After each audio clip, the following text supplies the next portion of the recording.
Hello friends, वापस आप सभी का स्वागत है हमारे इस यूट्यूब चैनल में। जिनको भी बिहार बोर्ड से इंटर का प्रैक्टिकल एग्ज़ाम 2026 में सम्मिलित होना है, तो आप लोग को मालूम होगा कि 10 तारीख से यानी कि कल से आप लोग का प्रैक्टिकल एग्ज़ाम जो है शुरू हो चुका है। बहुत जगह है जो इस प्रैक्टिकल एग्ज़ाम का रूटीन जो है आगे पीछे रखा गया है, मतलब एक फिक्स रूटीन नहीं है पूरे बिहार में। कई सारे विद्यालय में फिजिक्स पहला दिन लिया गया है, कई सारे विद्यालय में केमिस्ट्री लिया गया है, कई सारे विद्यालय में बायो लिया गया है। तो वैसी स्थिति में हमारे पास फिजिक्स का भी पेपर आ चुका है, बायो का भी पेपर आ चुका है और केमिस्ट्री का भी पेपर आ चुका है। तो इस सेशन में हम लोग फिजिक्स के पेपर की डिस्कशन करने वाले हैं। आपको दिखा देंगे किन किन क्वेश्चंस को पूछा जाएगा आपसे। यदि आपका फिजिक्स का एग्ज़ाम है आगे 13 12 या 13 14 तारीख को कभी भी, तो आप प्रैक्टिस करके इन क्वेश्चंस का जरूर जाइएगा। तो चलिए हम लोग बिना समय गए शुरू करते हैं। देखिए, आपका पेपर कुछ इस प्रकार से होने वाला है। आप लोग अभी आज जो एग्ज़ाम देने गए होंगे उसका भी कुछ इस प्रकार से पेपर होगा, जिसमें सबसे पहले आप लोग का ऊपर में सब्जेक्ट कोड लिखा होगा। उसके बाद लिखा होगा इंटरमीडिएट प्रैक्टिकल एग्जाम 2026 या इंटरमीडिएट प्रायोगिक परीक्षा 2026। इसमें लिखा होगा आपका सब्जेक्ट। जैसे फिजिक्स का हम दिखा रहे हैं तो फिजिक्स में भौतिक शास्त्र आईएससी यानी इंटरमीडिएट साइंस यहाँ पे लिखा हुआ है। इसमें आप लोग को पढ़े होंगे देखे होंगे आप लोग कि कुल प्रश्नों की संख्या यहाँ पे बताया जा रहा है 22 है। और टोटल मार्क के बारे में बात करें तो 30 मार्क यानी पूर्णांक फुल मार्क 30 यहाँ पे बताया जा रहा है। कुछ निर्देश दिया जा रहा है आपके लिए, जो पढ़े होंगे आप तो ठीक है, नहीं पढ़ेंगे तो अभी हम टाइम पास इसके लिए नहीं करेंगे। डायरेक्ट हम लोग चलते हैं क्वेश्चंस की ओर। आप लोग का देखिए यहाँ पे अंक वितरण बताया गया कि किस किस आधार पर आप लोग का जो अंक है इस प्रैक्टिकल एग्जाम में दिया जाता है। सबसे पहले एक्सपेरिमेंट के आधार पर, प्रयोग के आधार पर 15 अंक दिए जाते हैं। क्रियाकलाप या एक्टिविटी जो लैब में होता है उसके आधार पर 5 नंबर दिया जाता है। रिकॉर्ड्स के आधार पर 5 नंबर दिया जाता है। और मौखिक परिचय जिसे विवा वॉइस कहते हैं हम लोग, उसके आधार पर 5 नंबर कहते हैं। अब देखिए, इसमें से आप लोग का यह जो मौखिक परिचय यह तो हुआ होगा और लिखित परीक्षा हुआ होगा, एक तो कॉपी आप लोग जमा किए होंगे। अब हमको नहीं लगता है कि कोई ऐसा भी विद्यालय होगा जिसमें एक्टिविटी हुआ हो, एक्सपेरिमेंट हुआ हो। हुआ तो ठीक है, हुआ होगा तो ठीक है, लेकिन मेरे ख्याल से नहीं हुआ होगा। बाकी इससे हम लोग को कोई मतलब नहीं है। हम लोग डायरेक्ट आपको क्वेश्चंस दिखाते हैं जो आपके एग्जाम में पूछने वाला है, यदि आपका अभी तक एग्जाम नहीं हुआ है तब। तो देखिए, ऊपर लिखा हुआ रहेगा प्रयोग यानी एक्सपेरिमेंट, जिसमें आप लोग का क्वेश्चन नंबर 1 है। विभवांतर तथा धारा के बीच ग्राफ खींचकर इसके द्वारा दिए गए प्रति सेंटीमीटर प्रतिरोध ज्ञात करना है। ठीक है।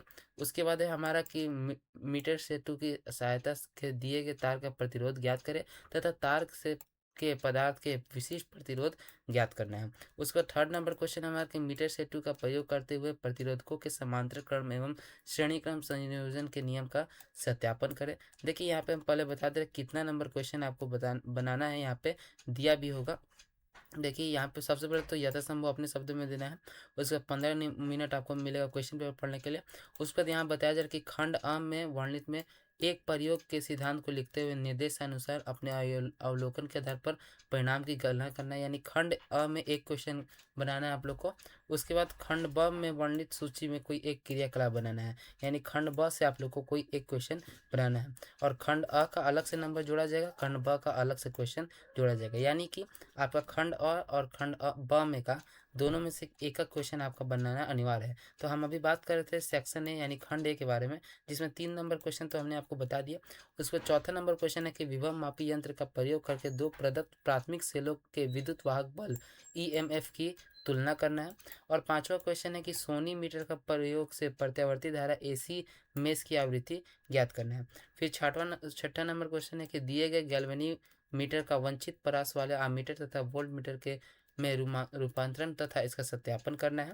और उसके बाद 7वां नंबर क्वेश्चन हमारे के अवतल दर्पण की स्थिति में यू के विभिन्न मानों के लिए वी का मान ज्ञात करें तथा फोकस दूरी निर्धारित करें। 8वां नंबर क्वेश्चन हमारा है कि यू तथा वी अथवा 1/v+1/u के ग्राफ खींचकर इसके उत्तर लेंस की फोकस दूरी ज्ञात करिए, जो कि सिंपल क्वेश्चन है। उसके बाद है आप लोग का 9वां नंबर क्वेश्चन कि आई डेल्टा ग्राफ खींचकर इसके द्वारा कांच के प्रिज्म के द्वारा प्रकाश किरण के न्यूनतम विचलन का कोण ज्ञात करना है। उसके बाद क्वेश्चन हमारा है उत्तल लेंस की सहायता से एक उत्तल दर्पण की फोकस दूरी ज्ञात करें। फिर है 11 नंबर क्वेश्चन की चल सूक्ष्मदर्शी की सहायता से कांच की सिल्ली का अपवर्तनांक ज्ञात करें।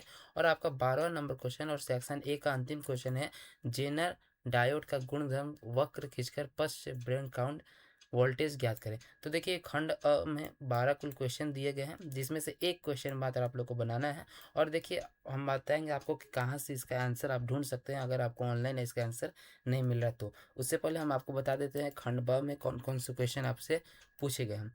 तो देखिए खंड ब में क्रियाकलाप है यानी एक्टिविटी है, और खंड अ में प्रयोग था। एक्टिविटी में आपको पहला है कि दिए गए बल्ब, स्विच तथा ऊर्जा स्रोत की सहायता से घरेलू परिपथ का संयोजन करना है। अगला हमारा है कि दिए गए मिश्रित समूह में डायोड, ट्रांजिस्टर, सांकेतिक परिपथ यानी आईसी तथा पर प्रकाश उत्सर्जी प्रतिरोध को अलग अलग करें। अगला हमारा क्वेश्चन थर्ड है कि एक लौह कोर को बिना या एक साथ प्रेरक की प्रतिरोध का प्रतिबाधा का मापन करें। फिर एक खुले परिपथ का आरेख चित्र बनाएं जो कम से कम एक बैटरी प्रतिरोध धारा, नियमित कुंजी एमीटर और वोल्ट मीटर के संयोजन से बना हो और उन अवयवों को चिन्हित कर उन्हें सही क्रम में व्यवस्थित ना हो। फिर आपका है पांचवा नंबर क्वेश्चन कि एक एलडीआर पर प्रकाश की तीव्रता प्रभाव स्रोत की दूरी में प्रतिरोध परिवर्तन द्वारा का अध्ययन करें। छठा नंबर क्वेश्चन हमारा है किसी कांच की सिल्ली पर आपतित झुका हुआ किरण पुंज का अपवर्तन और पार्श्विक विस्थापन का अवलोकन करें, जो कि सिंपल क्वेश्चन है, आपका क्लास 10th का ही ये क्वेश्चन है। अगला हमारा कि उत्तर लेंस, सातवां नंबर के उत्तर लेंस पर द्वारा पर्दे पर मोमबत्ती और पर्दे का उपयोग कर बने प्रतिबिंब के आकार और प्रकृति का अध्ययन करना है, और लेंस से मोमबत्ती की विभिन्न दूरियां भी आप लोग को ज्ञात करना है। अगला हमारा है कि मल्टीमीटर की सहायता से एनपीएन तथा एनपीएन ट्रांजिस्टर के बीच अंतर करना है। उसके बाद है दो फ्लोरोइडों की सहायता से प्रकाश का ध्रुवणन दिखाएं। और 10वां नंबर क्वेश्चन है कि मल्टीमीटर की सहायता से दिए गए प्रतिपद का नियमितता का जांच करें। आगे हम बढ़ते हैं, तो यहाँ से हमारा ये जो फिजिक्स का क्वेश्चन है 10 था खंड ब में, जिसमें से आप लोग को एक ठे बनाना है। फिजिक्स का यहाँ से आप लोग का जो क्वेश्चन है ये समाप्त होता है। अब बात रहा कि इसका आंसर कहाँ से ढूंढे, तो देखिए ये कोई रिटन एग्जाम नहीं है कि हम आपका आंसर ढूंढ के ला देख। अगर आप चाहें तो ये इनका अगर आप कोई भी क्वेश्चन आता होगा तो तब तो ठीक है। अगर आप चाहें कि कहीं से ढूंढ सके कहाँ पे इसका आंसर मिलेगा, तो आप लोग जो प्रैक्टिकल का कॉपी बनाए होंगे कोई भी पब्लिकेशन का, उसका उसके साथ एक बुक आप लोग को फ्री दिया होगा, जिसके माध्यम से आप लोग कॉपी बनाए होंगे। उसी बुक में एक ना एक क्वेश्चन जरूर आपका खंड अ और खंड ब में से मैच करेगा। हम मैच करके देखे हैं, 2-3 पब्लिकेशन से यह क्वेश्चंस मैच कर रहे हैं। आप एक बार बुक खोल के देखिएगा तो आपको सारे आंसर मिल जाएंगे।